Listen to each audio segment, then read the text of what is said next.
तो प्रभात बच्चों, मैं राधाकांत झा, हिंदी शिक्षक, केंद्रीय विद्यालय अकमपाठ से इस वीडियो में आप सभी का स्वागत करता हूं।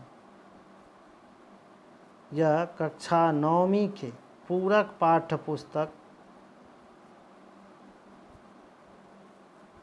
कृतिका का पाठ 2 है, लेकिन पहला पाठ को इस बार हटा दिया गया है पाठ्यक्रम में से, अतः यह अब पहला पाठ हो गया है। मेरे संग की औरतें, जिसका लेखिका मृदुला गर्ग है, जिनका जन्म कोलकाता में हुआ था, पश्चिम बंगाल में। ये अपना उच्चतर पढ़ाई इलाहाबाद यूनिवर्सिटी से किए। ये इकोनॉमिक्स से पढ़ी और विभिन्न शहरों में घूमते हुए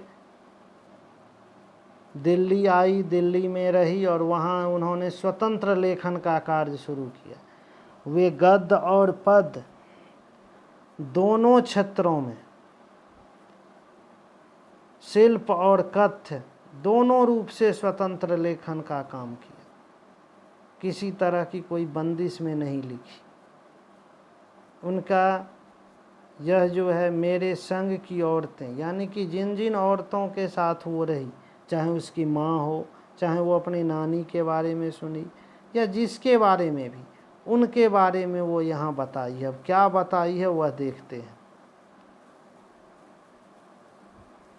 कहता है, मेरी एक नानी थी। अब देखो, मेरी एक नानी थी, ऐसा वो क्यों कह रही है? क्योंकि अभी नहीं है, जाहिर है, पर मैंने उन्हें कभी नहीं देखा। कहते हैं मगर यह भी जाहिर बात है जब मैं अपनी नानी को कभी नहीं देखी। क्यों? क्योंकि मेरी माँ की शादी होने से पहले ही उनकी मृत्यु हो गई थी। शायद नानी से कहानी न सुन पाने के कारण बाद में हम 3 बहनों को खुद कहानियाँ कहनी पड़ी। यानी कि यह जो एक धारणा है, परंपरा है, जो नानी या दादी वही बच्चों को कहानी सुनाती है, यह इस बात से सिद्ध होता है। नानी से कहानी भले न सुनी हो, पर नानी की कहानी जरूर सुनी और बहुत बाद में जाकर उसका असली मर्म समझ में आया। पहले इतना ही जाना कि मेरी नानी पारंपरिक अनपढ़, पारंपरिक मीन्स जो परंपरा से चली आ रही है उसको मानने वाली, अनपढ़ थी, पढ़ी लिखी नहीं थी, पर्दा नशी थी, पर्दा करने वाली, घूंघट करने वाली औरत थी। कहता है जिनके पति शादी के तुरंत बाद उन्हें छोड़कर बैरिस्ट्री पढ़ने विलायत चले गए थे। बैरिस्ट्री होती है लॉ की पढ़ाई, कानून की पढ़ाई, और उस ज़माने में उसके लिए सबसे अच्छा जगह इंग्लैंड का विलायत था, जहाँ के कैम्ब्रिज विश्वविद्यालय से डिग्री लेकर जब वे लौटे तो वो विलायती इंग्लैंड के रीति रिवाज के संग जिंदगी बसर करने लगे, अपना ज़िंदगी बिताने लगे। नानी के अपने रहन सहन पर उसका कोई असर नहीं पड़ा, न उन्होंने अपनी किसी इच्छा आकांक्षा या पसंद नापसंद का इजहार पति पर कभी किया। वो कभी यह नहीं बताई कि मुझे यह चाहिए, ऐसा चाहिए, ये दे दो, तुम ऐसे क्यों रहते हो, कुछ नहीं। पर जब कम उम्र में नानी ने खुद को मौत के करीब पाया तो 15 वर्षीय इकलौती बेटी मेरी माँ की शादी की फिक्र ने इतना डराया कि वह एकदम मुंहजोर हो उठी। मुंहजोर, बोलने वाला, हल्ला मचाने वाली, जो बोले किसी बात को लेकर। अपने लिए कभी नहीं बोली, मगर अपनी बच्ची के लिए, जो कि लेखिका की माँ थी, उसकी शादी का फिक्र उन्हें चिंता होने लगा।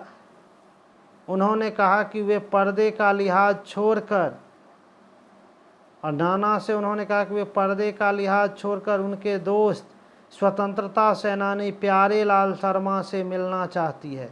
सब दंग हैरान रह गए। जिस पर्दा नशी औरत ने पराए मर्द से क्या खुद अपने मर्द से मुंह खोलकर बात नहीं की थी, आखिरी वक्त में अजनबी से क्या कहना चाह सकती है। पर नाना ने, लेखिका के नाना ने वक्त की कमी और मौके की नज़ाकत की लाज रखी। वो समझे जो अभी मौका बहुत ही नाजुक है। सवाल जवाब में वक्त बर्बाद करने के बजाय फौरन जाकर दोस्त को लिवा लाए। वह उनका मित्र था और बीवी के हुजूर में पेश कर दिया। अब जो नानी ने कहा वह और भी हैरत अंगेज था। उन्होंने कहा, वचन दीजिए कि मेरी लड़की के लिए वर आप तय करेंगे। मेरे पति तो साहब हैं और मैं नहीं चाहती कि मेरी बेटी की शादी साहबों के फरमा बरदार से हो जाए, यानी कि साहब के बच्चों से हो जो कि खुद कुछ न करता हो, अपने पिता के भरोसे हो। अपनी तरह आज़ादी का सिपाही ढूंढकर उसकी शादी करवा दीजिएगा। कौन कह सकता था कि अपनी आज़ादी से पूरी तरह बेखबर उस औरत के मन में देश की आज़ादी के लिए ऐसा जुनून होगा। बाद में मेरी समझ में आया कि दरअसल वे निजी जीवन में भी काफ़ी आज़ाद ख्याल रही होगी। ठीक है, उन्होंने नाना की ज़िंदगी में कोई दखल नहीं दिया, न उसमें साझेदारी की, पर अपनी ज़िंदगी को अपने ढंग से जीती जरूर रही। पारंपरिक, घरेलू, उबाऊ और खामोश ज़िंदगी जीने में वो उस तरह की ज़िंदगी जीती रही। आज के हिसाब से क्रांतिकारी चाहे कुछ न रहा हो, दूसरों की तरह जीने के लिए मजबूर न होने में असली आज़ादी, यानी कि दूसरे की तरह हम न जिए, इससे बड़ी आज़ादी कुछ नहीं होती है। खैर, इस तरह मेरी माँ की शादी मेरे पढ़े लिखे होनहार लड़के से हुई।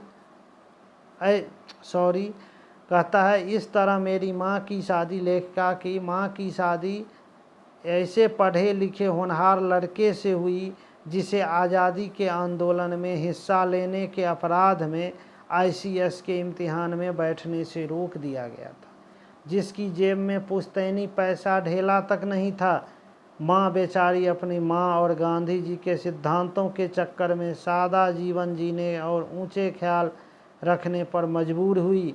हाल उनका यह था कि खादी की साड़ी उन्हें इतनी भारी लगती थी कि कमर चनका खा जाती। रात रात भर जागकर वे उसे पहनने का अभ्यास करती, जिससे दिन में शर्मिंदगी न उठानी पड़े। वे कुछ ऐसी नाजुक थी कि उन्हें देखकर उनकी सास यानी मेरी दादी ने कहा, हमारी बहू तो ऐसी है कि धोई पोंछी और छींके पर टांग दी, यानी कि इस कोई काम का नहीं, बस इसको धो पोंछ करके साफ सफायत करके इसको कहीं पे रख दो। गनीमत यही थी कि किसी ने उन्हें छींके पर से उतारने की पेशकश नहीं की। ये बहुत बड़ी बात थी। अब आगे क्या हुआ ये हम अपने नेक्स्ट वीडियो में देखेंगे। आज के लिए बस इतना ही। धन्यवाद। आगे इनके और जो संघ की औरतें थी उनके बारे में जानेंगे। धन्यवाद।